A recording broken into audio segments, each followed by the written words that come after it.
আজ আমি আপনাদেরকে এমন একটা ম্যাজিক শেখাবো যেটা দিয়ে আপনি কোনো ল্যাব টেস্ট ছাড়াই শুধুমাত্র আয়নার সামনে দাঁড়িয়ে নিজের মুখ দেখেই বুঝে ফেলবেন যে আপনার শরীরের ভিতরে কি চলছে। কিন্তু সাবধান, একটা জরুরি কথা বলে নিয়ে আগে। আমি যা শেখাবো সেটা দয়া করে আপনার বন্ধু বান্ধব বা বিশেষ করে আপনার স্ত্রী বা স্বামীর উপর প্রয়োগ করতে যাবেন না। ধরুন আপনি আপনার স্ত্রীকে গিয়ে বললেন, এই শোনো, তোমার চোখের নিচে ফোলা, তার মানে তোমার কিডনিতে একটা সমস্যা আছে, বাস আর রক্ষা নেই। ঝগড়া কিন্তু নিশ্চিত বাঁধবে। কাউকে জাজ করবেন না বা গায়ে পড়ে উপদেশ দিতে যাবেন না। এই জ্ঞানটা শুধুমাত্র নিজের শরীরকে যত্ন নেওয়ার জন্য ব্যবহার করবেন। তো আসসালামু আলাইকুম, আমি ডাক্তার বিলাল আহমেদ। আমার মিশন এবং ভিশন আপনাদের সকলকে সম্পূর্ণ ন্যাচারালি সুস্থ রাখা। আপনি যদি আমার এই চ্যানেলে নতুন হয়ে থাকেন তাহলে অবশ্যই চ্যানেলটি সাবস্ক্রাইব করে রাখুন।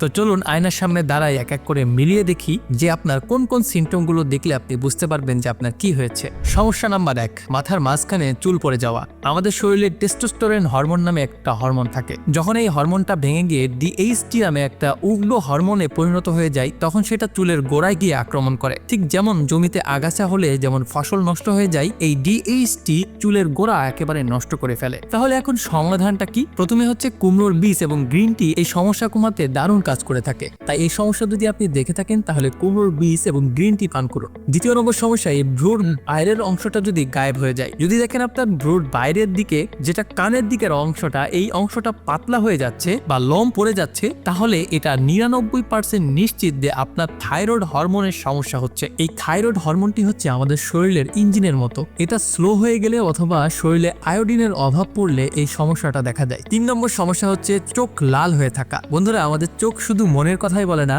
চোখ কিন্তু আমাদের লিভারের কথাও বলে। রাতে ভালো ঘুম হওয়ার পরেও যদি দেখেন চোখের সাদা অংশ লালচে হয়ে গিয়েছে, তাহলে বুঝবেন আপনার লিভার অনেক কষ্টে আছে। হতে পারে আপনি ফ্যাটি লিভারের ভুগছেন অথবা আপনার রক্তের সুগার অনেকটা বেড়ে গিয়েছে। লিভার যখন শরীর থেকে বিষাক্ত জিনিস বের করতে পারে না, তখন চোখ লাল হয়ে যায়। সমস্যা নাম্বার 4, চোখের নিচে কালো দাগ হয়ে যাওয়া। অনেকে ভাবেন রাত জাগলেই এটা হয়। এটা কিন্তু সম্পূর্ণ ভুল ধারণা। আসল কারণ হলো ইনসুলিন রেজিস্ট্যান্স। ধরুন আপনি মিষ্টি বা ভাত বেশি খাচ্ছেন, শরীর সেটা হজম করতে পারছেন না, তখন রক্তে ইনসুলিন বেড়ে যায়। এই অতিরিক্ত ইনসুলিন চামড়ার নিচের মেলানিন বাড়িয়ে দেয়। এর ফলে চোখের নিচে কালো দাগ দেখায়। এর সমাধান পেতে হলে আপনি আপনার রক্তের মধ্যে সুগার কমান, আপনার চোখের নিচে কালো দাগ পালাবে। চোখের নিচে যদি বালিশের মতো ফোলা থাকে, তার মানে আপনার কিডনি ঠিকঠাক মতো পানি বের করতে পারছে না অথবা পরিশোধন করতে পারছে না। এই পানি জমে যাচ্ছে। অথবা আপনি অতিরিক্ত কার্বোহাইড্রেট, যেটাকে শর্করা বলা হয়, এই শর্করা খাচ্ছেন, যা শরীরের পানি ধরে রাখছে। সমস্যা নম্বর 5, তেলতেলে ত্বক এবং ব্রণে যদি সমস্যা হয়, তাহলে কি সমস্যা হতে পারে? এর মানে হলো আপনার শরীরের অ্যান্ড্রোজেন নামে যে পুরুষ হরমোনটি আছে, এই হরমোনটি বেড়ে গিয়েছে, যা মেয়েদেরও থাকে। আর এই হরমোনটি কেন বেড়ে যায়? ওই যে অতিরিক্ত চিনি, মিষ্টি বা ফাস্টফুড খাওয়ার কারণে শরীরের ইনসুলিন বেড়ে গিয়েছে।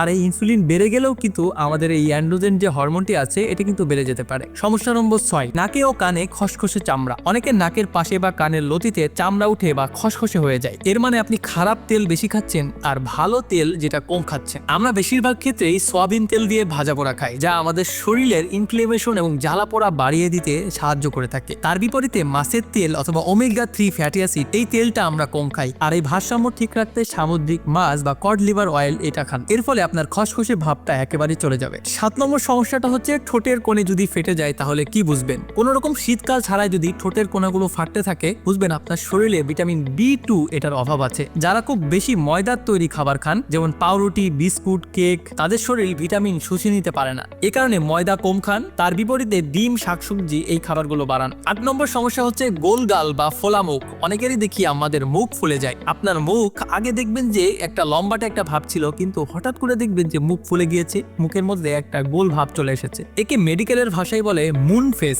আর এটা হয় শরীরের মধ্যে কর্টিসল বা স্ট্রেস হরমোন যখন বেড়ে যায়, তখন এই সমস্যাটা হয়। আপনি যদি খুব বেশি দুশ্চিন্তা করেন এবং ঘন ঘন স্ন্যাক্স বা নাস্তা খান অথবা বাইরের ভাজা পোড়া খান, এর ফলে আপনার মুখ ফুলে যাবে। বারবার খাওয়া বন্ধ করুন। এর পাশাপাশি ফাস্টিং বা উপবাস করলে কিন্তু এই সমস্যাটা খুব দ্রুত কমে আসে। তার পাশাপাশি দেখবেন যে আপনার মুখ কিন্তু আগের একটা লম্বাটে ভাব চলে এসেছে। তো বন্ধুরা, আজকে আমরা জানলাম আমাদের মুখ আসলে আমাদের শরীরের ভিতরের একটা রিপেয়ার কার্ড। দামি ক্রিম বা মেকআপ দিয়ে এই দাগগুলো না ঢেকে আপনি আপনার শরীরের ভিতরের যে চাহনিটা আছে, এটাকে শুনুন। খাবার প্লেট থেকে চিনি আর বাজে তেল একেবারে সরিয়ে ফেলুন। দেখবেন আপনার ত্বক এমনিতেই ঝকঝক পরিষ্কার হয়ে যাবে। তো নেক্সট টাইমে আপনি আপনার মুখের কোনো রকম পরিবর্তন দেখলেই বুঝতে পারবেন যে আপনার বডি কোন জায়গায় কি প্রবলেম হচ্ছে। তো আশা করছি বন্ধুরা সম্পূর্ণ বিষয়টি ভালোভাবে বুঝাতে পেরেছি। আজকের মতো এখানেই বিদায় নিচ্ছি। দেখা হবে অন্য কোনো এক ভিডিওতে। ততদিন পর্যন্ত ভালো থাকবেন, সুস্থ থাকবেন। আল্লাহ হাফেজ।